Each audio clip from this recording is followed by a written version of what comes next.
Now, James Harding, a man of great achievements, let's be fair, until he edited The Observer, is going to say the BBC is not institutionally anti-Semitic.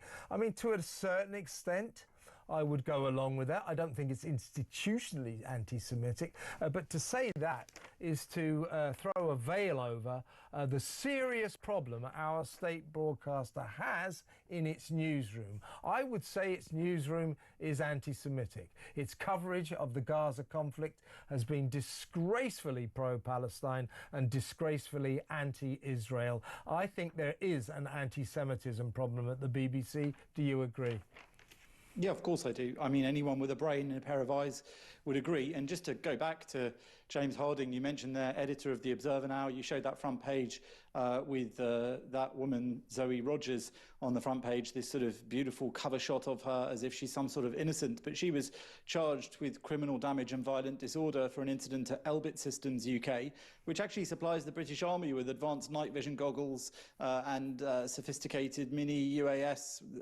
So it's obviously a very important and completely legal company that she is alleged and charged to have been attacking in some incident. So I think the idea that his newspaper is somehow running cover for her with this rather romantic, soft-focused picture of her on the front and this story about how shocking it is that this 21-year-old is being charged for these terror-related incidents just gives you a bit of an idea of where he sits on this issue. And yeah, I would say, just to say, the question is a terrorist, question mark, as you say, this angelic-looking young lady, how, you know, if she's found guilty of those offences, a terrorist, yes, she damn well is.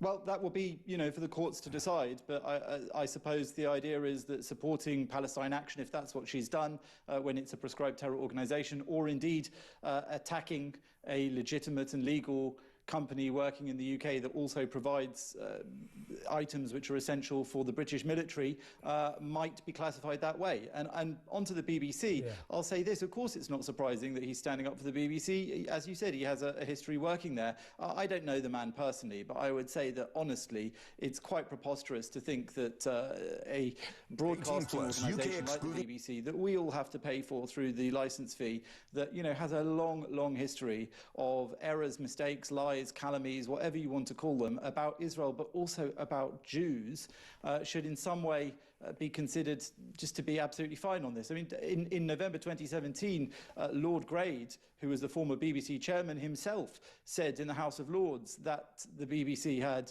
a problem with Israel. He's now, I think, in charge of Ofcom. He's gone a bit quieter since then, but he's been outspoken many times about that.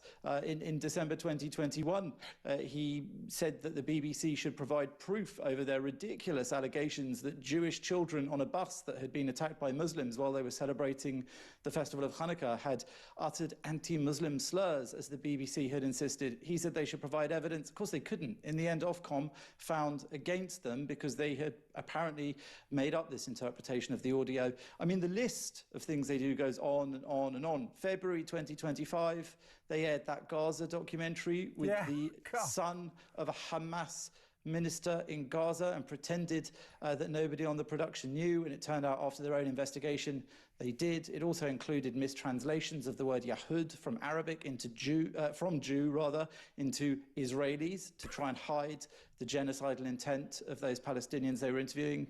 Back in 2025, still in June, they had that awful Glastonbury moment with that yob on the stage, chanting, Pascal Robinson Foster is his real name, chanting death to the IDF. They broadcast it live. They didn't pull it. They saw it happening. That's now become a regular taunt to Jews in the UK. Back in 2015, I remember when Tim Wilcox, this is well before October the 7th, was interviewing the daughter of Holocaust survivors in France after the horrific killings in the hyper-caché kosher supermarket in Paris, and he interrupted her talking about her experiences of anti-Semitism to say Palestinians suffer hugely at Jewish hands as well. Oh my God. He later had to apologise for that. The BBC, of course, said, no, nothing was wrong.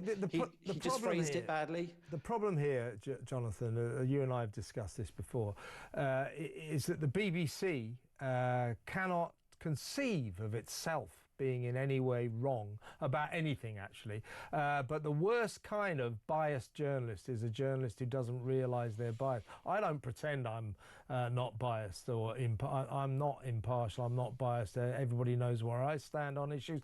The BBC pretends it is piously impartial and unbiased on all issues, especially the Middle East, and that is a barefaced lie. It cannot see its own problem, and that is the problem. There is the disaster, and James Harding is just going to propagate that, isn't he?